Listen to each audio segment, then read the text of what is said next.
2nd and 10. Slot to the far side. Shotgun.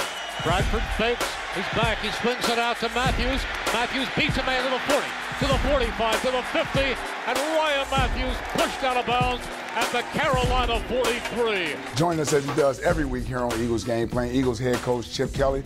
Coach, how you doing? Tough game Sunday night. There's always positives and negatives to take out of the game. Mike spoke a little bit in the last segment about Sam Bradford's patience in the pocket. Let's look at how he's progressing through his reads here. Yeah, I think Sam, as he's gotten more comfortable in terms of what we're doing, goes through a full field progression here. You know, we're trying to attack the flats over here. We've got an outside release. We're looking to throw the ball deep on this side. Our tight end is coming to the flats. So we've got 1-1A.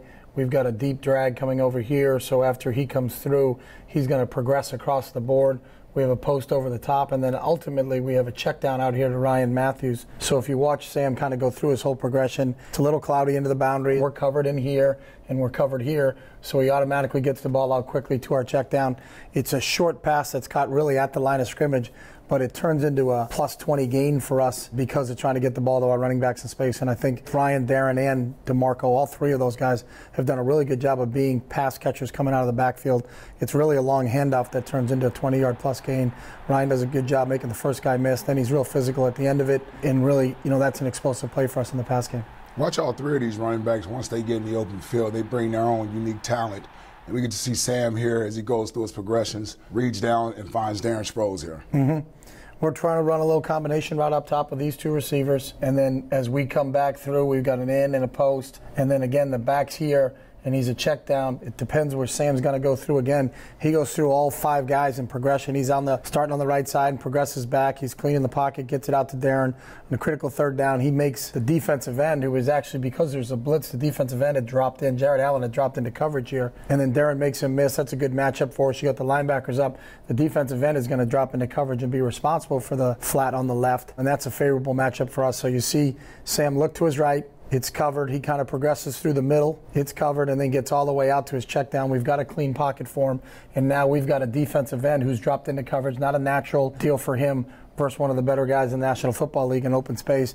Darren makes the first guy miss, second guy miss, and then gets across that yard line, and we get a first down to keep a drive alive. Your defense coach all year has been outstanding at taking the ball away from the opposing team's offense. I mean, this play from Nolan Carroll here reminded me a lot of D'Amico's play that he had against the Giants last week. Yeah, there's a lot of want-to there. Obviously, they had run a few slant routes with Ted Ginn. He gets inside Nolan. I know Nolan's not excited about him getting inside him, but the play's not over, even though he gets beat inside. You wish he walled him off a little bit more, so he had to go over the top. But because Nolan does a great job, and a real good coaching point is he doesn't look back at the ball. He's closing to the receiver. So as he closes to the receiver, when the ball's thrown, can he strip it? And he pulls it out. Great job. Ball lands back to him.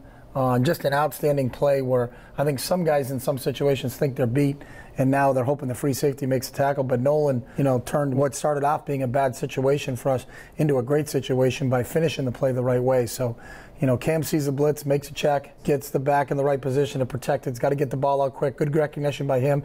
Does a good job of putting the ball on him, and then Nolan does a great job at the end of the tackle of stripping, getting his fingers over the point and pulling the ball out, and it lands right in his arms. And that was a huge turnover for us inside the red zone against those guys. This play by Malcolm Jenkins, I mean, he looks like the wide receiver on this play. Great job of him just showing his athleticism. He does, really, and we talked about it in our team meeting. Just a spectacular play by Malcolm right there. You watch him, he has the back starting from the beginning. A lot of guys kind of lose sight of him when the quarterback starts to scramble. He's locked on here. We're in man coverage. He's going to stay with him as the guy starts to run the wheel route. Some guys aren't disciplined enough when the quarterback, such as Cam, gets up and starts to scramble a little bit as he gets flushed out of the pocket.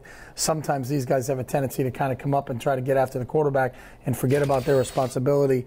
He does a good job of staying on top of the receiver, and as the ball's thrown, he finishes and makes an unbelievable diving, spectacular interception at a critical point in time. We went down and ended up getting a field goal out of that deal, but that was right at the end of the first half. It was a heck of a play by Malcolm, who's just really been an outstanding player for us this entire season.